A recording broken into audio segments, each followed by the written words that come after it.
the most vile villain ever in media? A hard question to answer. There's plenty of candidates for this title, and across a variety of different Griffith, yes.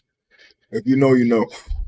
If you know, you know. It makes sense. Bro did all that just with Batman suit. genre. Some people may think of Scar from The Lion King, a lion so obsessed with power that he killed his own brother for the throne. His own brother! My dog, Mufasa. Shoving the blame on his nephew, forcing him to leave their home Pride Rock, and turning Pride Rock into a dry, desolate wasteland.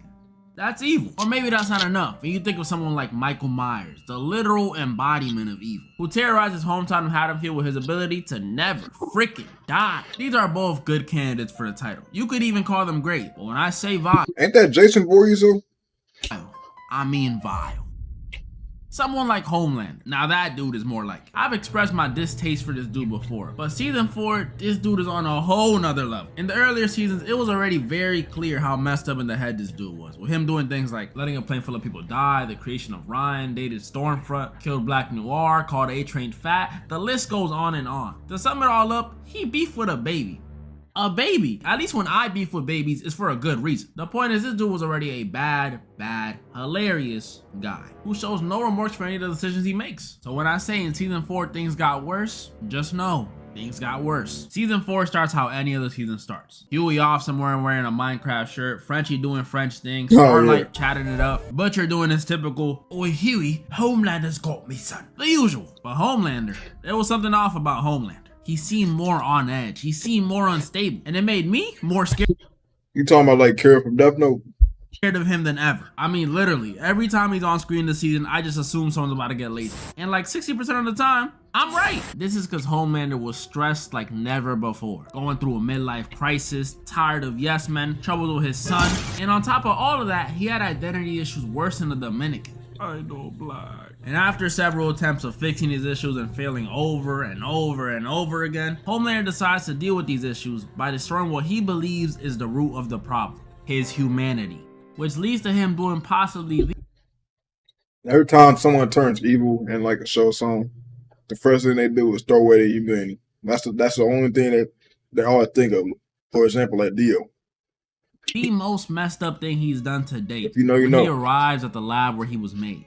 He comes in with a cake. Aww. But he's not here to celebrate with these people. You see, this lab was where Homelander was raised, and these people are the ones that raised him. And by raised, I mean they experimented on him, isolated him, and worst of all, showed him zero love when he was a baby.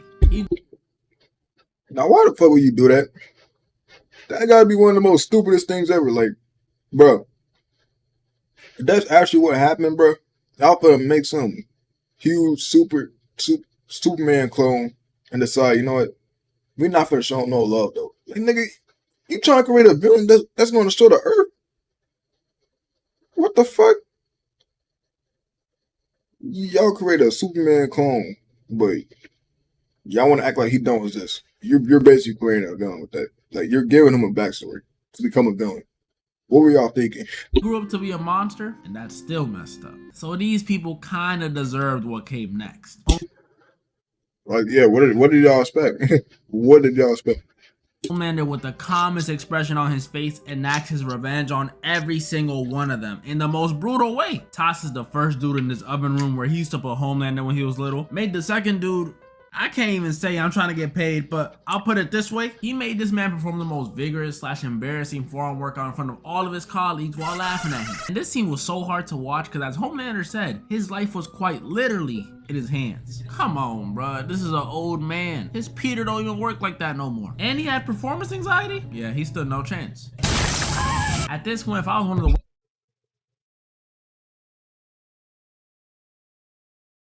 workers, I would have been up there laughing with Homelander to avoid what happens next. Because after putting old dude out of his misery, Homelander murks everyone in the lab, in brutal fashion too, and leaves the director of the lab sealed in there with all their rotting bodies. Yeah. Then you had his plan for internment camps and what he just did to I'm sorry, he's trying to dick though. Web Weaver, and yeah, this man is a monster. If it wasn't for the other people on this list being even more devious, and this episode low-key making you empathize with Homelander in his past. Yeah, but no, what did y'all expect though? Like, yeah, y'all make a Superman clone, but treat him like shit as it's growing up. Y'all are creating a villain. He's going to remember this for the rest of his life. Like, if this nigga was to ever turn evil, He is targeting y'all. What were y'all thinking?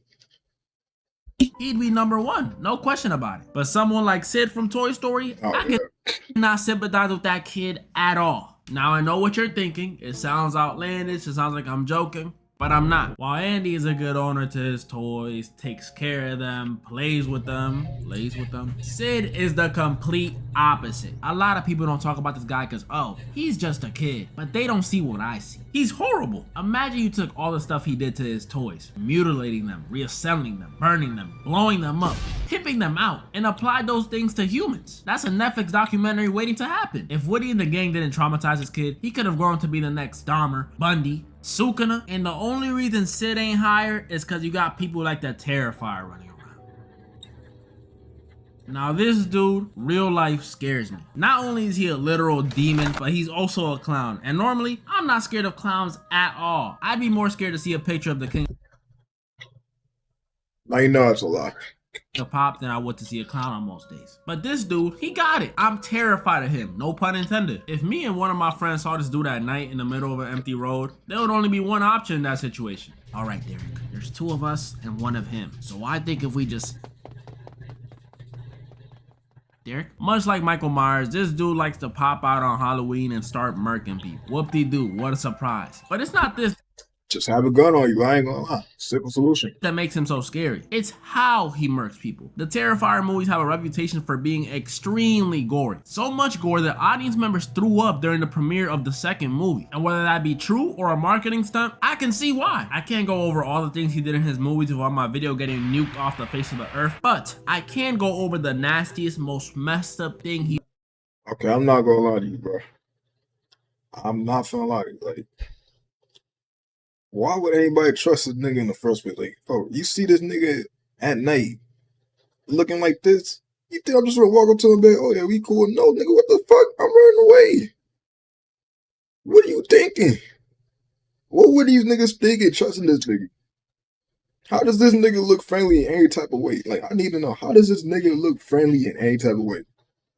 You telling me if this nigga told you to come over here, he's friendly, you finna go to him? Even that day, what the fuck? Hell no. he's done in any of his movies. The hacksaw scene. And since I can't really show clips of the scene without them looking like you opened your eyes underwater, Wait, I'll go over the nastiest, most messed up thing he's done in any of his movies. The hacksaw scene. And since I can't really show clips of the scene without them looking like you opened your eyes underwater, I'ma draw it out for you.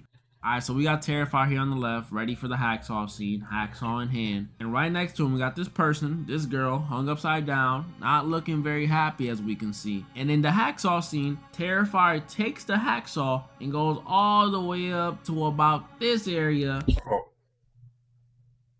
And then he hits her with a bop. And that's the hacksaw scene. When it comes to being vile, Art the Clown has zero competitors standing in his way. It's a landslide, is what I would have said, if it wasn't for... Hey, everybody know ain't no party like a Diddy party, so... Yeah, that's what's up. Sean Diddy Combs, American rapper, Yeah, we already know this about.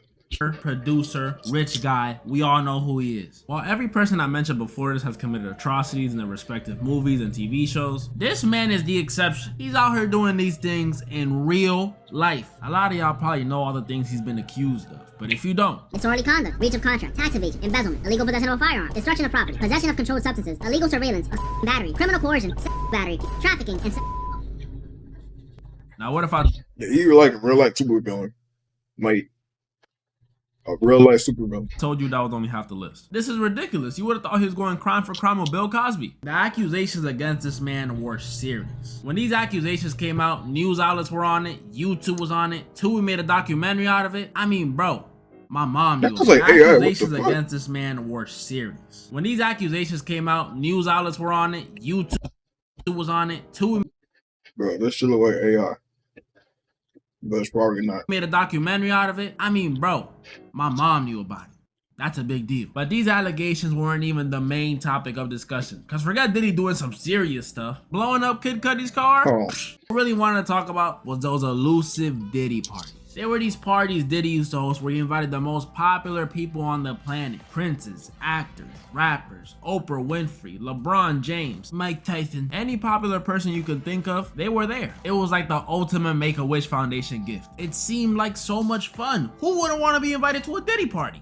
But when that clock hit 1 a.m. and that track list was from Party Rock to some Bryson Tiller, you would not want to be there. From what people say, after 1 a.m., them parties would turn into what they called freak-offs, where everyone would go into their respective rooms and see if they can match each other's freaks. And the way these people would talk about the bedrooms after 1 a.m. is like each one was a brand new chamber of secrets or something. You don't know what could be in there. All we know for certain is you have a higher chance of seeing someone like Steve Harvey in one of them rooms before you see someone like Kim Kardashian. Because from what people say, these rooms were almost exclusively famous men. You could have Meek Mill in the first room telling someone who passed out to second room could be as random as Dwight Howard and Steve from Blue's Clues, I don't know. And third room, I can only imagine. All I know for sure is that it probably smelled crazy. It's too many people with too much money and too much influence to cover everything up. And that means every single one of those people who went to one of those parties is immediately on a watch list. Alright, who edited this photo? But obviously not everybody could have gone freak for freak with Diddy. There had to be some exceptions, some people who said no. Like I can't imagine him approaching Iron Mike on that type of timing. Could you imagine Diddy slowly trying to creep up on Mike? Hey, so I was thinking, get your hands off me, motherfucker. And to make things worse, people are even saying that Diddy was illegally recording everyone getting their freak on at his party so he could use it as blackmail later. So that makes another list we're never getting. This, all the accusations and all these other things floating around like his weird behavior towards Usher and Justin Bieber and his possible involvement with Tupac and Biggie's death gives Sean Diddy Combs the strongest case for the most vile villain ever. And these all may just be accusations.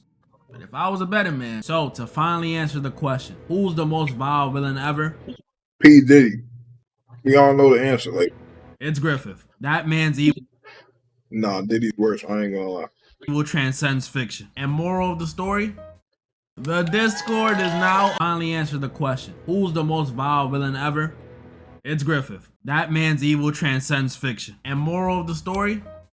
The Discord is now up, ladies and gentlemen. Yes, you can join it. You can join it. This is a beautiful server where you guys can chat with one another, suggest me ideas, post your art, win giveaways, and much more to come. This is only the beginning. So y'all know where to go. Hit the link, join the server, and don't do no funny. I ain't gonna lie, yeah, this was a good video. Shout out to Derek FB for the video. I ain't really say much in the video, but yeah. If you like the video, like, subscribe for all my socials, and get on the road to 1K.